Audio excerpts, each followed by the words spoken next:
Sang kakak minta bantuan Presiden Jokowi, sebut Sugeng adiknya dikorbankan dalam kasus tabrak lari selfie mahasiswi di Cianjur. Isu Sugeng Guruh Gutama Legiman, sopir sedan Audi A6 dijadikan kambing hitam mencuat ke publik. Ia dijadikan sebagai tersangka oleh polisi dalam kasus tabrak lari di Cianjur. Publik pun masih meragukan kebenaran versi polisi. Pihak keluarga meyakini Sugeng tidak menabrak korban, sebaliknya ia hanya dijadikan kambing hitam. Kakak Sugeng, Wulan Andriani, mengatakan adiknya dijadikan kambing hitam dan dikorbankan. Menurutnya, Sugeng tidak bersalah dalam kasus tabrak lari selfie.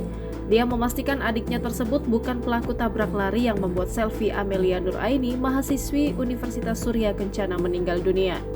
Di sisi lain, dia mengaku sudah membesuk adiknya di ruang tahanan Mapolres Cianjur. Wulan melihat adiknya seperti dalam keadaan tertekan karena dipaksa untuk mengakui perbuatan yang tidak pernah dilakukannya. Adapun Januartika Arumsari, istri Sugeng, yakin dan percaya suaminya tersebut tidak bersalah dalam kasus kecelakaan yang membuat selfie meninggal dunia. Suaminya pun sempat mengucapkan sumpah sambil memegangi perutnya yang sedang hamil 7 bulan. Seperti diketahui, kasus tabrakan yang menewaskan selfie Amalia Nuraini hingga kini masih terus menjadi sorotan. Dikutip dari Tribun Medan, Nur, penumpang mobil Audi A6, disebut-sebut sebagai selingkuhan Kompol D, anggota Polda Metro Jaya, namun belakangan diklaim sebagai istri siri atau istri kedua. Belakangan terungkap jika sang sopir yang mengemudikan Audi A6 itu baru bekerja selama 6 hari. Setelah memberikan keterangan di depan media atas kasus kecelakaan yang merenggut nyawa selfie Amalia Nuraini, kini keberadaan Nur menjadi misterius. Bahkan pihak Sugeng, sopir Audi A6 yang ditumpangi pun mencari keberadaan Nur. Hal ini beralasan karena Nur memberikan keterangan yang berubah-ubah tentang peristiwa kecelakaan tersebut.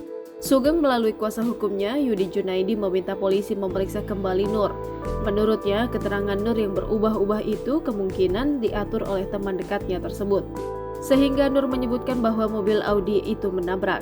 Yudi menjelaskan secara faktual dan fakta ada 2 keterangan Nur yang berubah dalam waktu sekitar 2 hingga 3 jam. Ibu Nur dan babysitter ya, itu juga adalah saksi kunci yang bisa meringankan bahkan membebaskan Sugeng, karena dialah satu-satunya orang yang tahu dan mengalami terjadinya kecelakaan. Nah, dia dituduh menabrak kan? Nah, dituduh menabrak ya. Kalau di dalam penumpang bilang tidak menabrak, sebagaimana disampaikan di media massa, itu sebenarnya clear kan untuk Audi. Tapi ternyata malamnya berubah, wallahu alam. Kenapa berubah? Ya kita nggak tahu ya. Itu jadi berbalik apa yang disampaikan oleh saksi. Sebelum ditahan, Sugeng diperiksa secara maraton selama 24 jam di unit penegakan hukum Satuan Lalu Lintas Kepolisian Resor Cianjur, Jawa Barat. Kapolres Cianjur AKBP Doni Hermawan menuturkan penahanan tersangka berdasarkan pasal 21 ayat 1 Kitab Undang-Undang Hukum Pidana.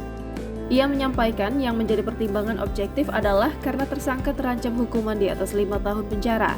Doni menerangkan polisi telah mengamankan sejumlah barang bukti, antara lain sedan Audi A6 yang dikemudikan tersangka dan rekaman CCTV. Sopir Audi A6 tersebut disangkakan pasal 310 ayat 4 Jungto pasal 312 Undang-Undang RI nomor 22 tahun 2009 tentang lalu lintas dan angkutan jalan raya. Ia terancam hukuman maksimal 6 tahun penjara.